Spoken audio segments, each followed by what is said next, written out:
Imagine a marketplace with the annual revenue potential close to 1 trillion rand that could employ millions of people, that has a growing youth workforce, and untapped entrepreneurship potential. What if I told you this market already exists? It's just not where you think in the form that you would expect.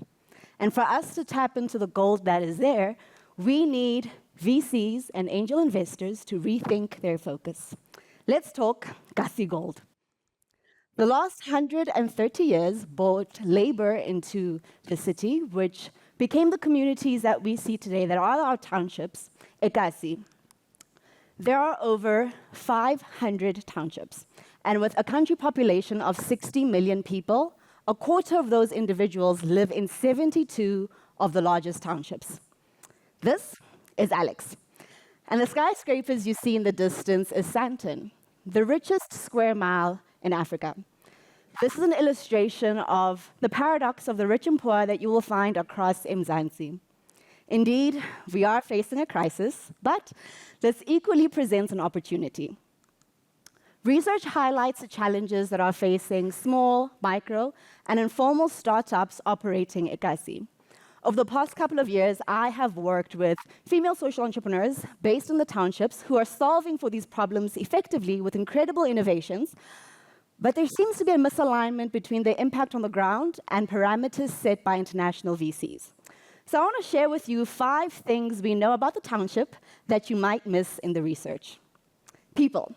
There is a mix of retired people with years of experience that can act as mentors. There are young professionals who are the financial glue of their families, and there's a growing youth population that currently makes up 50% of Africa's entire population, and these are individuals we can train with the future skills we need, such as training and removing AI bias. Assets. Whether it is abandoned industrial plants, schools, churches, community halls, this is all infrastructure that can be revamped to create spaces for production, co-working and maker spaces, even offices for multinationals with a local focus. In addition, every township was segregated with land lot sizes of 215 square meters, which means everyone has a backyard. And we've seen a use case of people renting out back rooms, and this points to a commercial viability growing out of social housing. Money. Ngunenyugu, ebaya. There's lots of it. The township market is estimated to be around 900 billion. 40% of that is in the informal sector. As an example, around 150 billion is spent in cash across 150,000 spaza shops every year. That employs about 2.6 million people and contributes as much as 5.2% to our GDP. There's also about 4 billion that moves amongst the stokvels, loan sharks, and church donations, all of which is mostly unbanked. Systems. Whether it is the hostel, the taxi rank, the stokvel, the street vendors, or the complex maze of shacks and their illegal connections, every township has a cadence and a flow that is unique to it, known by the people who live there, which has thus far remained inaccessible. And finally, resilience. We just have it. Snalanto, siyaphanda, siyapusha, we keep it moving. And this comes to life in the saying that umuntu ungumuntu ngabantu. We are because of each other. And you see this in our community connections. And if you want to talk about 10,000 hours of experience, we have that in problem solving from a young age growing up Ekasi. Now, all of these things are components that investors are looking for. And with the right support and funding, this ecosystem can thrive. We need investors to look at patient capital with adjusted risk profiles and expectations for lower multiples of return.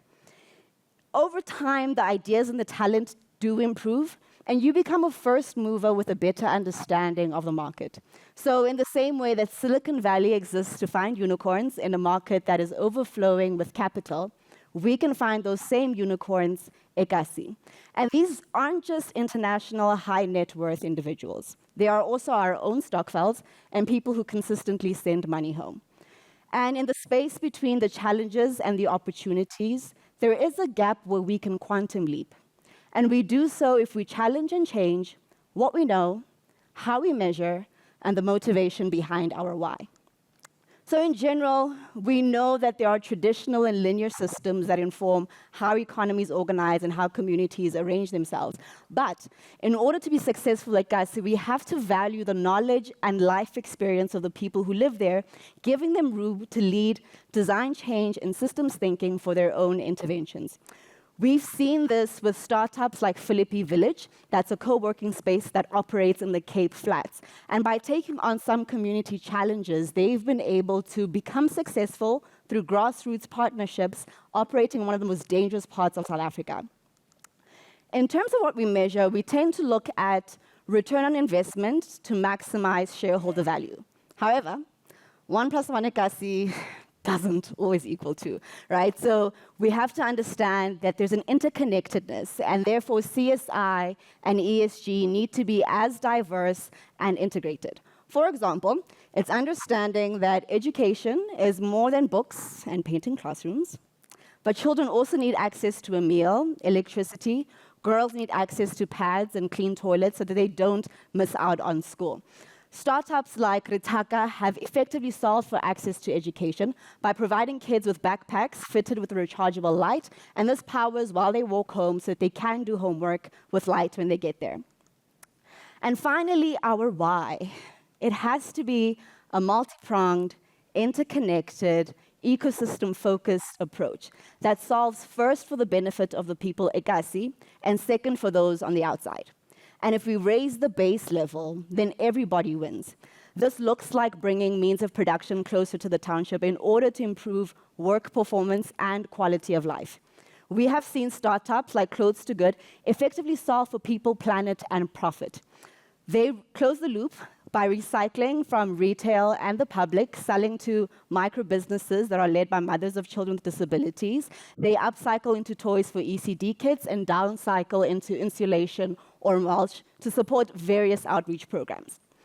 So all of these things point to the fact that through grassroots partnerships that already exist at Kasi, we can de-risk the process, that there is a market that can scale with the right access measures in place, that the relationships that exist offer a degree of transparency and security, and in the absence of pitch decks, because no one's going to write that, storytelling in the way that only Africans can should be used as a way to find out about the founder and their mission.